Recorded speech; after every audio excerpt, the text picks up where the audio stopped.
get to wait until, yeah. Yeah, it just doesn't work that way. We have to be able to carry all the students. We build our routes for every student that is in the country. We provide a seat for every potential rider, and then that ridership may vary, just like Mr. Ackerpool said. This is amazing because, what we're saying here makes so incredibly much sense.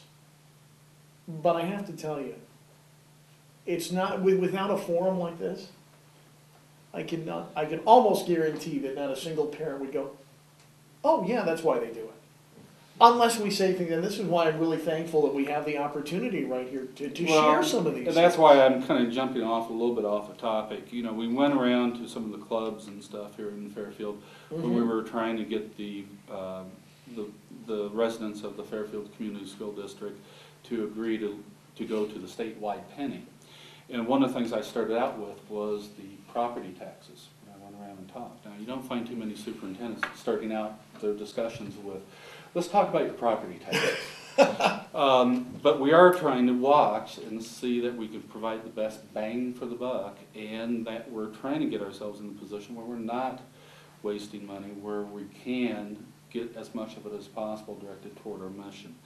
But it is very easy to see some of these other things and go, what in the world is going on? Or how is that working? A typical example is, you might see a bus at Walmart. Well, a lot of times that driver is waiting in between runs rather than go home or that type of thing. I mean, it's just simple things like that. And the driver is not being paid for that.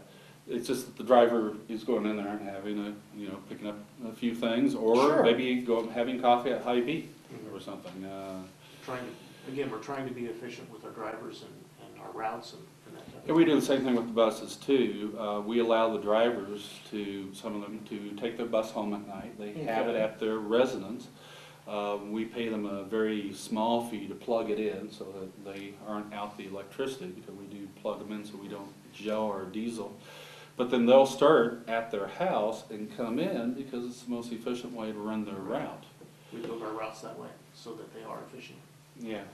So. That makes a ton of sense. But again, it's without something like this, I gotta tell you, it's something I never would have thought of. It's that I'm the parent, therefore I'm focusing on the grade paper that came home or that parent-teacher conference, but sometimes not the logistics of being thankful that there is a school board and administration that is looking at some of these things. It's kind of like, shopping at Hy-Vee. I grab the can of vegetables and I don't see everything that went to getting that can there. Well, and when you're talking about grabbing the can of something at Hy-Vee, this is something else that, as we look at cost constraints and reductions, people really would like to see everything. Okay, you're looking 4 years ahead. Good, Mr. Ackerpool, Superintendent Ackerpool, lay out for us this smorgasbord of all the different possible options that we can look at for the next 4 years, and let us go through the line one time right now, say in May or whatever, and let's go through the line and pick what we want to do.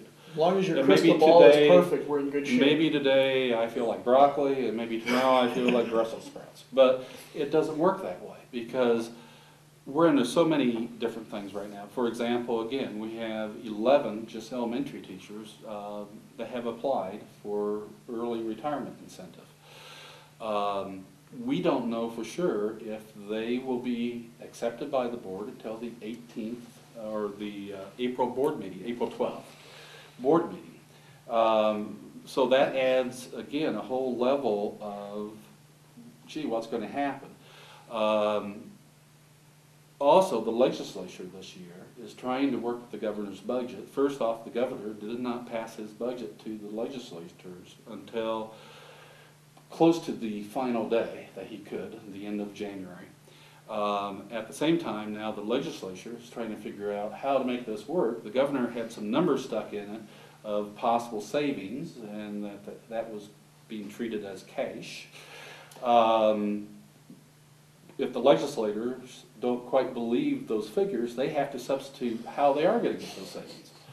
And just kind of speaking on that too, Becky Smits, our local state senator, is chair of the Senate Education Committee. So she's played a very important, pivotal role there in Des Moines. She's been down there before the session started, and been key to try to watch that we don't get unfunded mandates dropped upon the school districts, the public schools.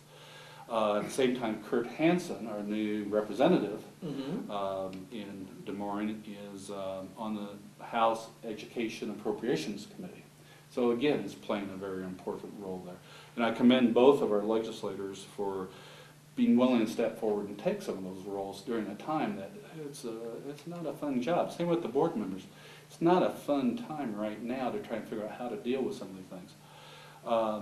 But I think what a lot of us look at is the importance of education, and hopefully people pick up that we have a passion for what we do. I know myself, my father only had a 9th grade education, my grandfather only a 6th.